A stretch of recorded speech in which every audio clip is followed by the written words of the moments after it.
Welcome to Postcards from Palisade, the podcast that brings you a snapshot of life in our slice of Western Colorado. I'm Lisa McNamara.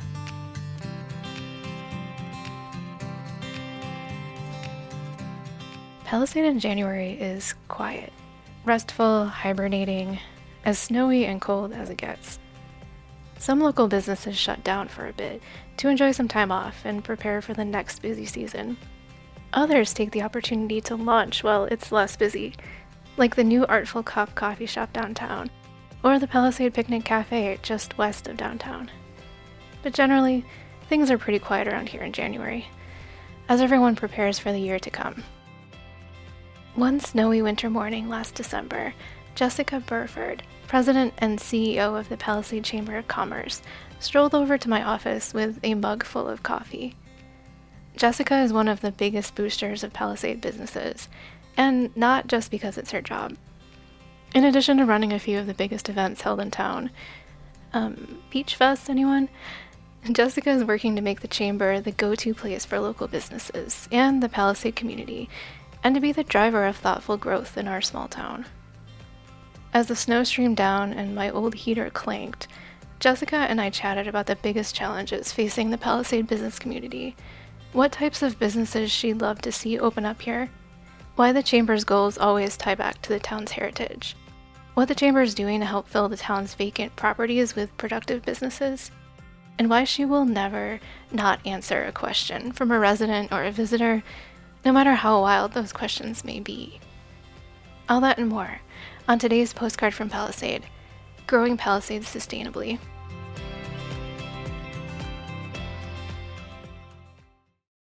I'm Jessica Burford with the Palisade Chamber of Commerce, President and CEO. I joined as the President and CEO in June of 2022, so I've been there about a year and a half now, and very excited to be here. Thank you for having me. Thanks for coming in. So I'm catching you a week after the Palisade Old Fashioned Christmas.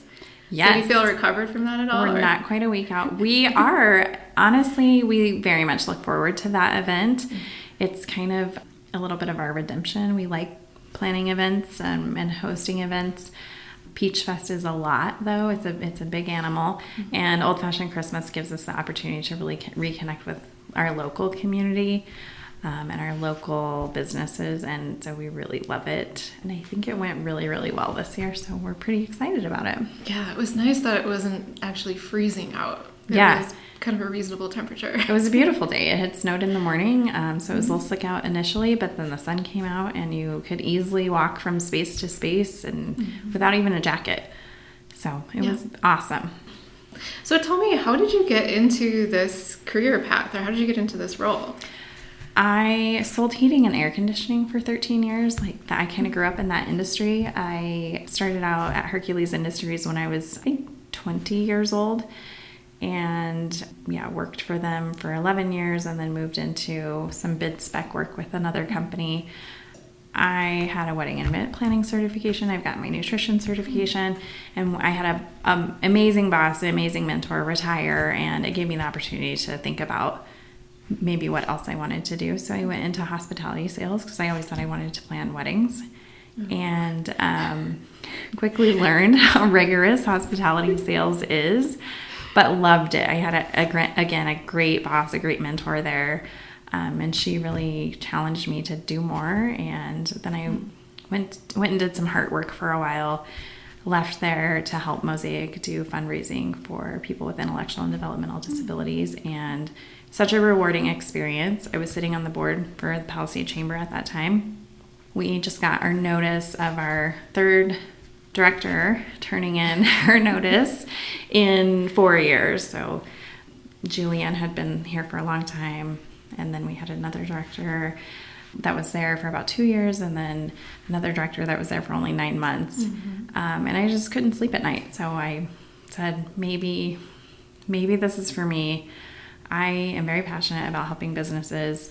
My husband and I have a business on Horizon Drive, and I knew how much the Palisade Chamber specifically in this community had rewarded us, and I wanted to pass that on. So I asked the board if I could put in my hat, and they said absolutely, and trusted me enough to take on this role. And It's been very challenging and very rewarding all at the same time.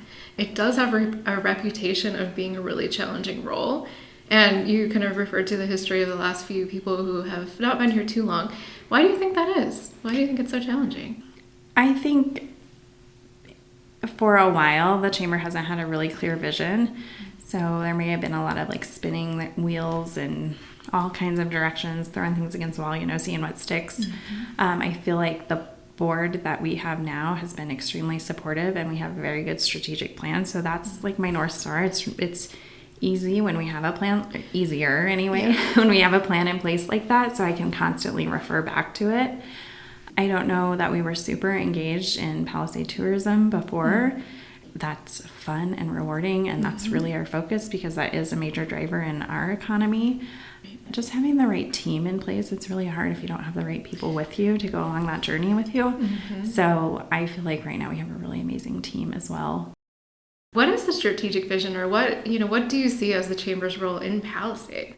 We want to remain really rooted to our heritage. I think we still very much value cross-community collaboration, but not at the risk of neglecting our local businesses. So we want that to be our first and foremost priority, making sure we really understand the needs of our growers, and then our downtown businesses and our lodging partners helps us really move forward, I feel like, in a more sustainable direction. So we're really excited about, reconnecting with our roots and making that our constant of, are we being true to Palisade heritage? Are we being true to what our growers need from us? Are we being true to what our downtown businesses really need from us? Or are we just trying to grow, and at what cost? Interesting. Yeah, so kind of balanced growth. Yes. Or thoughtful growth. For sure. What do you say? I would say it's been a process, and I do think that we have some work to do in our strategic plan, but I think the work that we've done the last year and a half has helped us tremendously reconnect where it matters. You do a lot.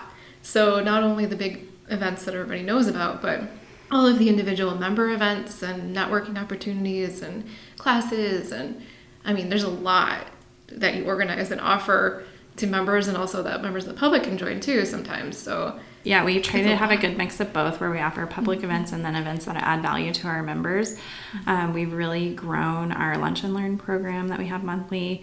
We had a great turnout this last week with Ryan Robertson came from Palisade, or from Powderhorn, and spoke about how we drive that winter business. And we had it almost became kind of a work session or a roundtable discussion, really, of some brainstorming ideas of the ways that we can really thrive in the winter months as well. So that was very rewarding. And then, we have all the community events. And then we are also really engaged, again, in initiatives that matter to the chamber, to economic development in Palisade. So we're sitting on 4 workforce development committees or boards right now throughout the community to try to streamline some of the systems and not duplicate so much, make it easier for employers, make it easier for students to get internships and apprenticeships, and make it easier for the community as a whole to really understand how that could work and how they could find value in the work that we do and develop, I guess, that homegrown workforce.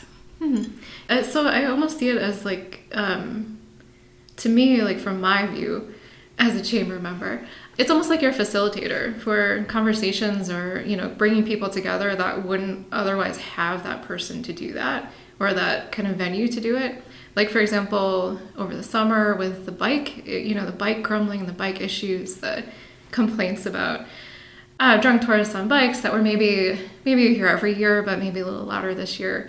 I really appreciate the fact that you guys kind of sprang into action and said, we're going to host a conversation on this, a listening session for the community to talk about ideas and solutions and what we can do to make it better. And I don't think that I can't think of, other than the town, which isn't quite the right venue, there really isn't another venue for that kind of conversation to happen, which I appreciate. I really think that's the chamber's role. You mentioned all the events that we do, but we really want to move forward and be seen as the catalyst, the convener, and the champion for you, for your business. So convener, is one of our priorities. How do we connect you with the resources that you need? How do we connect you with the right people to have the right conversation? So again, there's not that duplication of efforts. And I do think that we have our hand on the pulse and we kind of know what's going on in a really broad umbrella. So we're able to jump in and be like, hey, that's already happening. Let's bring them to meet with you and we can figure out a really great solution for our community. So how do you know when you're successful? Oh, well, honestly, I measure success by the people around me. I like I said, I'm very blessed with a really amazing board who has my back. They're very supportive, and I have a really great team. I have a wonderful husband who is very patient with the fact that I'm gone so much. And I have two amazing children who I love to be around and have seen. I have a 10-year-old and a 20-year-old, so I've seen them kind of grow into their own, and that's really rewarding. And I have a really close relationship with my family and friends here in the community, very well rooted. So really that's how I measure success, is like the people I'm surrounded with and how we care for one another. From your perspective, both either as a person or as the CEO of the Chamber of Commerce, what do you think is the biggest challenge to businesses in Palisade? I do think that year-round business, or that winter lull, is a major challenge right now. We are brainstorming like I said, we're brainstorming ideas of ways that we can make that as it's snowing, or, dumping snow outside, which is very magical in Palisade, by the way. Yes, it's beautiful. But we're looking for ways that we can collaborate with other communities, even like how do we get visitors to Moab who really have figured out that year-round business to come to Palisade?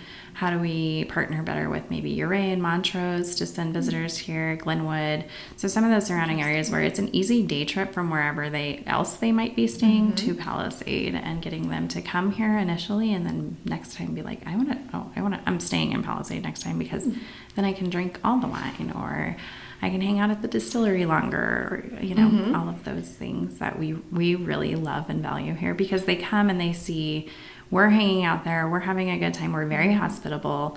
And so I think that's part of the solution, is just sharing that culture of Palisade on a little bit broader scale. There's a lot of pressure in the community for our businesses and for the chamber from residents about what we should be doing. And I think we can be better at educating. Like, it's a long process. We can't make these changes happen overnight. We really want to make sure that it's a very great space to live and a great space to visit.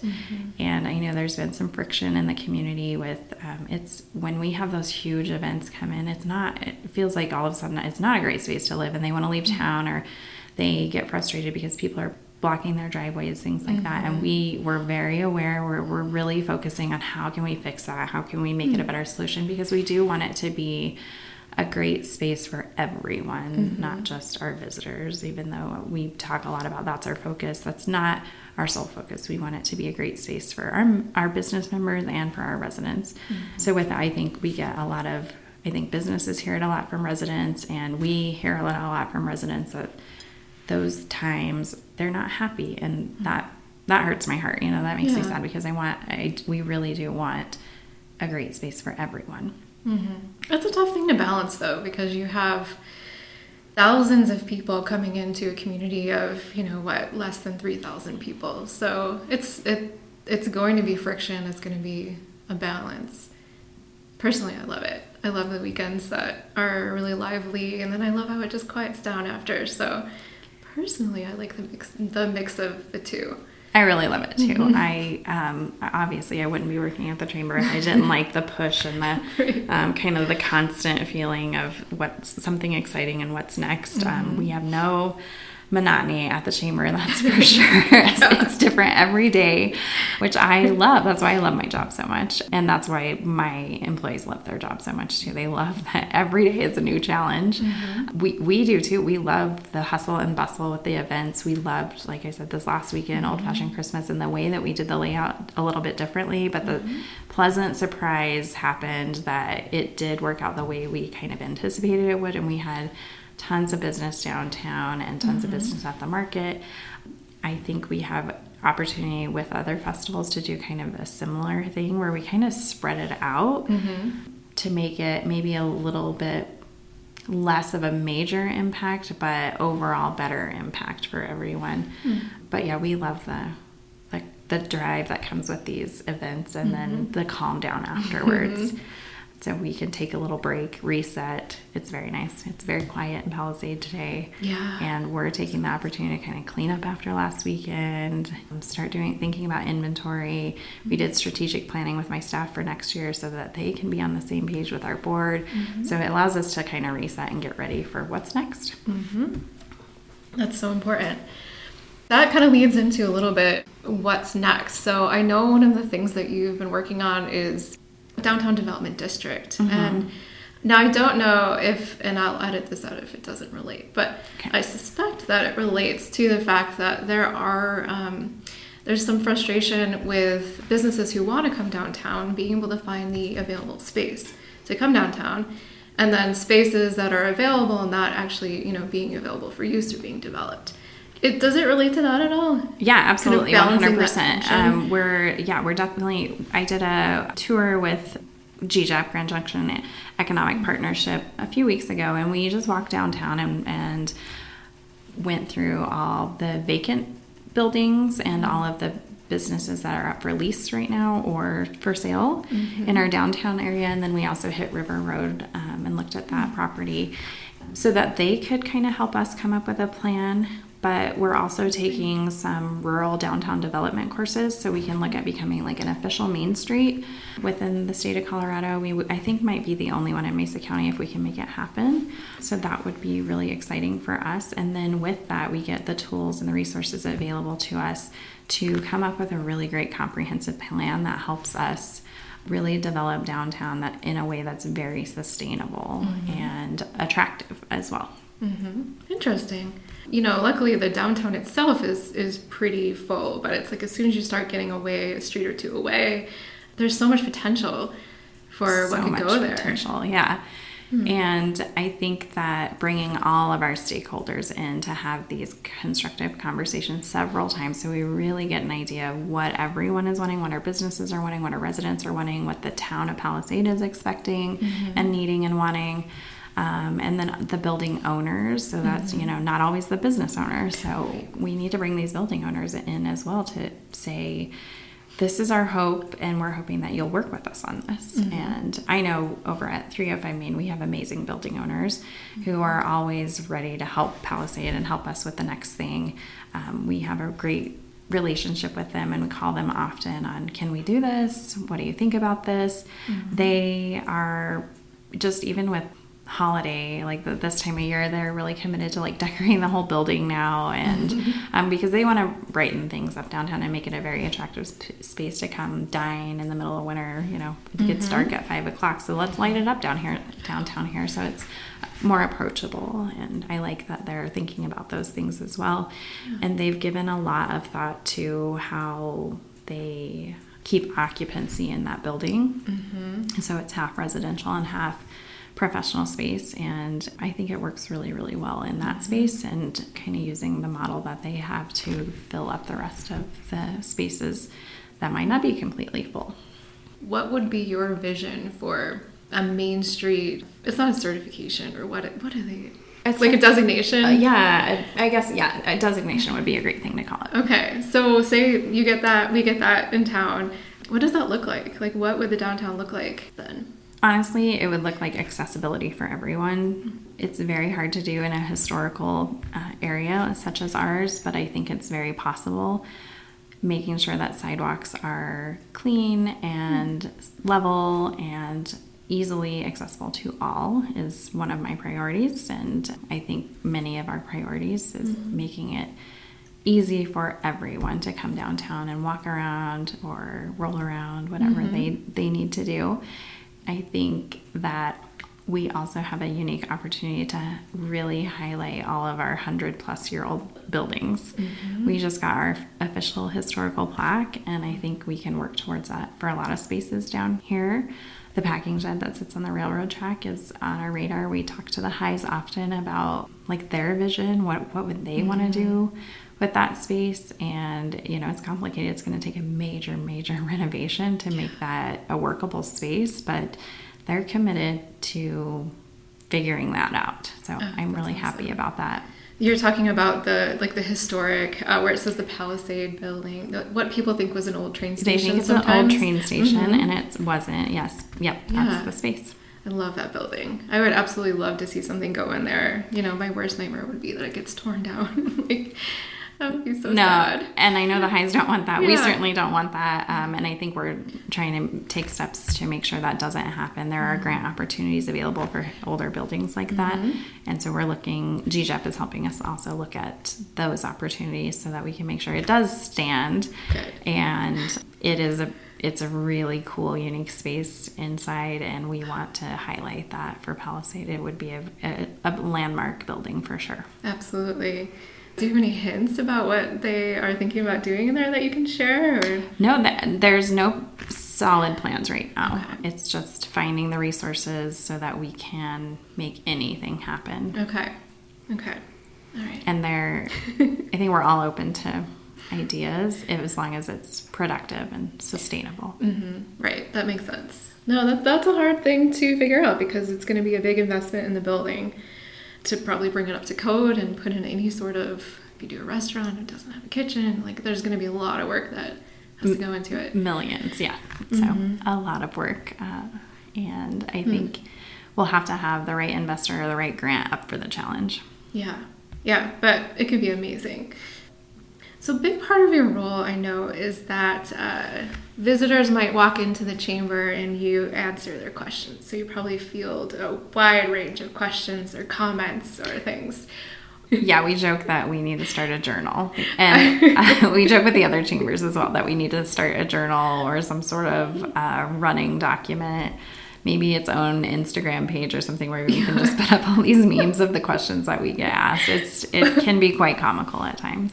I was going to ask, what's the funniest or most outrageous complaint that you've received or question that you've received? We've had a lot of questions about utilities. We get a lot of utility questions, and we're not the town. We're not a government entity. How do I pay my power bill? Yeah, how do I pay my power bill? The sidewalk in front of my house, or the road in front of my house, or the the park, things like that. So those are. Fortunately, we have a very close relationship with the town, and it's easy to say, "Hey, we got this call today, and I know you're working on it, but maybe call them back." But we've had some people be very insistent, or one individual specifically be very insistent that we come remove the bees on their property. So great, good thing that we have a great relationship with the insectary, and they know who to call. And so again, convener, right? It's a good thing that we have great connections community-wide that we can help when we get some of those interesting phone calls. I've also had someone call or email me, I can't remember, asking me to come remove a tree that the roots were growing up in their canal or in their pump house. I can't remember the situation for sure. So yeah, just a lot of questions that were like, oh my gosh, I wouldn't even know how to begin helping you, but we always want to help. We want to be unreasonably eager to help our community. So we always try to find the answer. That's really nice that you don't just say sorry, that's not my department. I have a mentality that nothing is not my job, and I expect my staff to never, if they ever say that's not my job, they're not in the right place. Yeah, just another piece of building that relationship in the community, though. So how about from a tourist? Is there anything that they've walked in and asked for that you're just do you know where you are right now? We actually were talking about this, and I don't think it's weird at all. I actually think it's something that we as a community could really look at, and I have honestly our interns really excited about looking at this right now, but creating kind of a roadmap of spaces that people can go that don't include alcohol. Oh, right. I love wine, I love the distillery, I love all of those things, but we need to be very conscientious of those that don't drink, and how do we design the perfect day for them as well. And so our intern is working on some itineraries right now that don't include liquor or alcohol, and so I'm really excited to see what he comes up with. And I think it's a very valid question, and we get asked it quite often, and also it's often from older people. We have we just know statistically we have older visitors that come to Palisade. And so we see a lot of that foot traffic into the chamber because they are great conversationalists and they want that personal connection, and we're happy to welcome them in.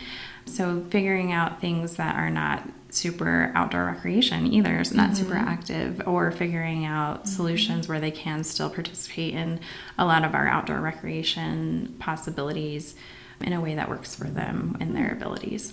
Yeah, that makes sense. So you're not just sending everybody down the plunge. Yeah. Or anything like that. Right. Maybe go to Riverbend and bike on that nice paved trail. Yeah. Tell me about the other things you're working on. So it sounds like there's a lot of other things kind of in progress. Like there's an app, there's the radio show on KAFM. Like what other things are you doing? Yeah, we're about to launch our Pali community app, so we're pretty excited about that. The adventure guide that we put out every year that goes to visitor centers all across the state and into parts of Utah will also now be digitally available on that app. That makes so much sense. Yeah, and it'll be a great space to have a community calendar so people can submit to the chamber calendar and it will show up on that app. It's a free app. Nobody has to pay to download it. So we can put QR codes around town and guests can scan it and get the app on their phone and see what's going on. But more importantly, our residents can also scan that app, get it on their phone, and see what's going on. And we're really excited about that opportunity. I think in the past we've offered deals and opportunities specifically targeted at visitors, and we're hoping that this will be more targeted towards locals. Interesting. So we're excited about that. What else did you asked about? The radio show. The radio show. Yeah. So Jason Van Houten with Grand Valley Grapes and Grains and I have started a Pali & Co. Or Pali & Company radio show on KAFM during the community hour once a month, second Wednesdays of the month, and it's going really well. We kind of get the opportunity to do this, but a little bit quicker, 15-minute scale. So it's a quick listen, and we have a lot of fun. Jason's a blast to work with. He's got a great personality, so I'm pretty excited that it was kind of his idea, and KAFM had been asking me to start a radio show since even before I worked at the chamber, and I was really resistant. And then when I got to the chamber, I certainly didn't have time initially.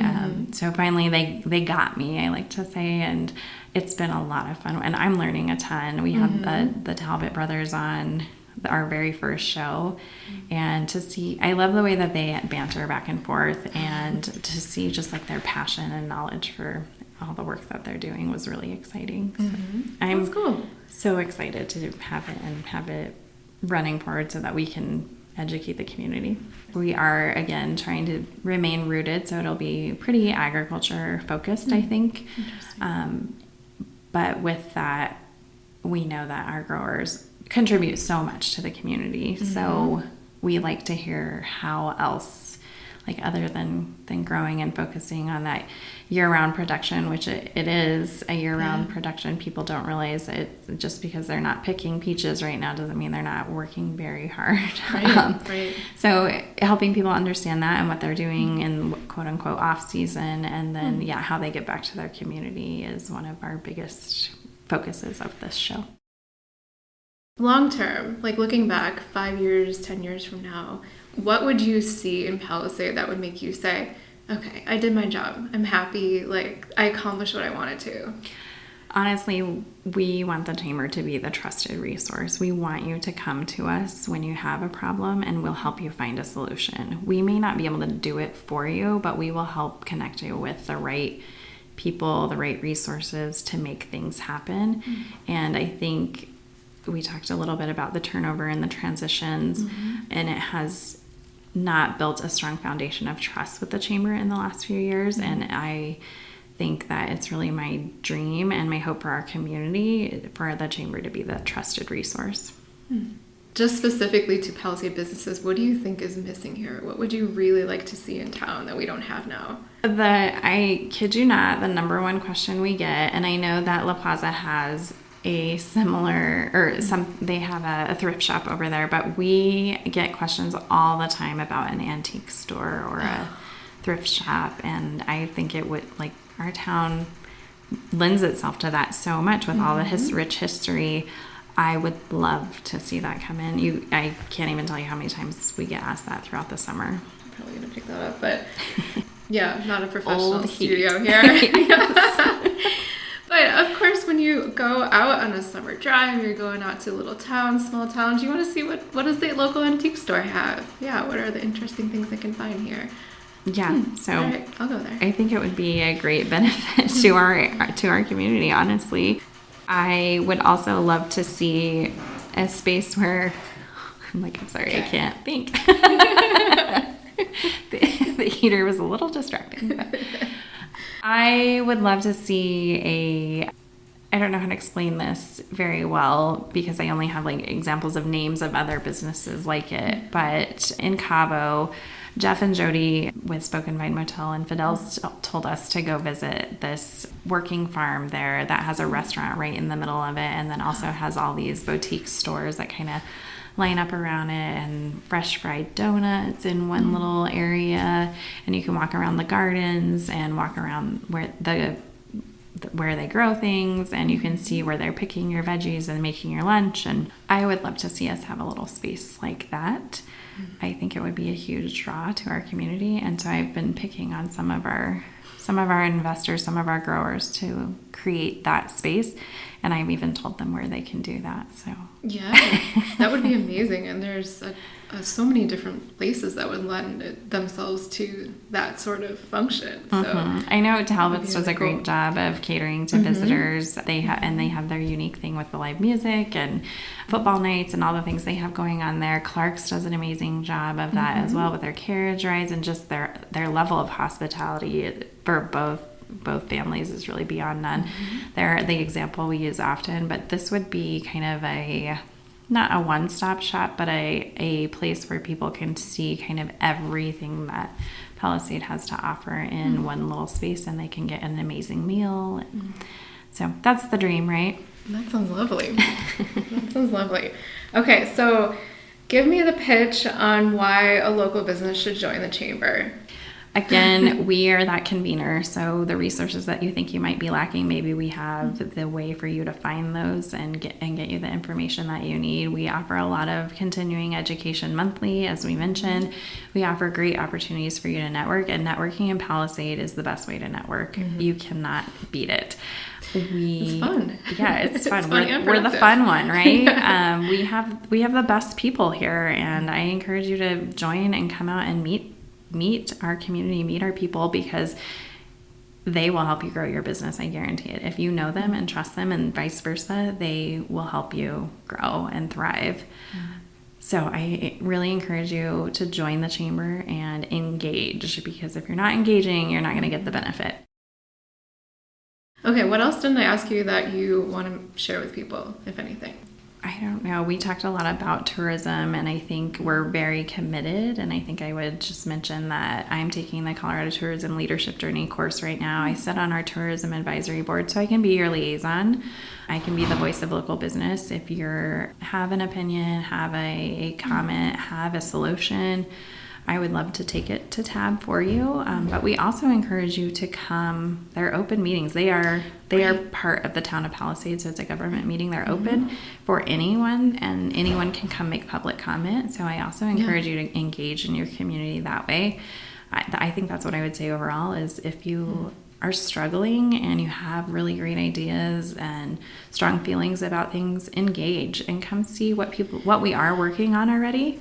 And then maybe it might change your mind about some things. I think education is always key.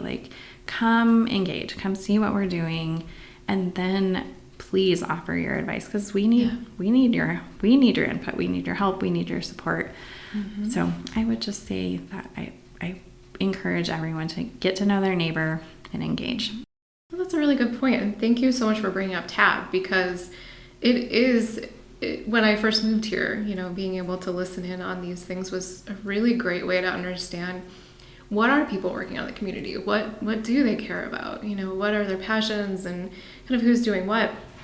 And the great thing about TAB, the hours are tough, but you can always connect by Zoom, and so you can be multitasking and working and still listening in. If you just want to catch up on what's happening, as a resident, you can view the meeting on Zoom and kind of be doing other things at the same time. I completely agree. It's the only, I think, government or town ran meeting that is still available on Zoom. And I think I didn't have any say in this, but I think that others did kind of push to make that available still on Zoom for that exact reason. It is a little bit weird timing, weird day of the week, but we want anybody to be able to engage if they can. So we've been able to offer that on Zoom, and you can even do public comment via Zoom. No, I think that flexibility is great because it's just an acknowledgement that no, maybe the time isn't the best, but there still is a way for people to participate. And then to make time in the future, if you really feel passionately about something, you can always go in person. But no, I'm really glad that you brought up the TAB meetings, because if anybody is wondering what's happening in town, you can find out. You know, you can call in and find out what are the priorities, what are people working on. It's all open for everybody. So. Yeah, absolutely. And the chamber, we're a nonprofit. We're not a government-ran organization, but we are a board-ran organization. And the same is true there. If you have something to say or just want to see what we talk about in our board meetings, you're welcome to come and observe. And you're welcome to submit a comment as well. So and honestly, I encourage that because we don't know unless you tell us. Right. We can't make a change unless we know. Right. Well, thank you so much for your time. I just really appreciate you coming in and chatting with me, and I feel like I learned a few things and a couple good reminders too. So I'm geeking out. I listen to your podcast all the time, so I was really honored that you invited me on. Thank you so much. Thanks. To be sitting here knowing all the guests that you've had on so far. It's really humbling. So thank you. All the Palisade celebrities, right? Yeah, we're working on it. I just unfortunately I don't have enough time to focus on this. Like, this is all I want to do, but. I can tell you're very passionate about it, so I'm excited for you. And Awesome. I think that the work that you're doing helps the chamber as well, because the people that you're interviewing, I think, are all chamber members. We have a pretty engaged Palisade business community, so a lot of our Palisade businesses are members of the chamber. And so it helps us kind of educate our community on what our businesses are doing by sharing your podcast. So thank you. Jessica has been leading the chamber for a little over 1.5 years now, but she has already done so much to grow the local community. What do you think about the chamber's goals? What else do you want to see happening in Palisade? Let me know at lisa@postcardsfrompalisade.com. We might dive into this more on an upcoming episode. Thanks for listening. With love from Palisade.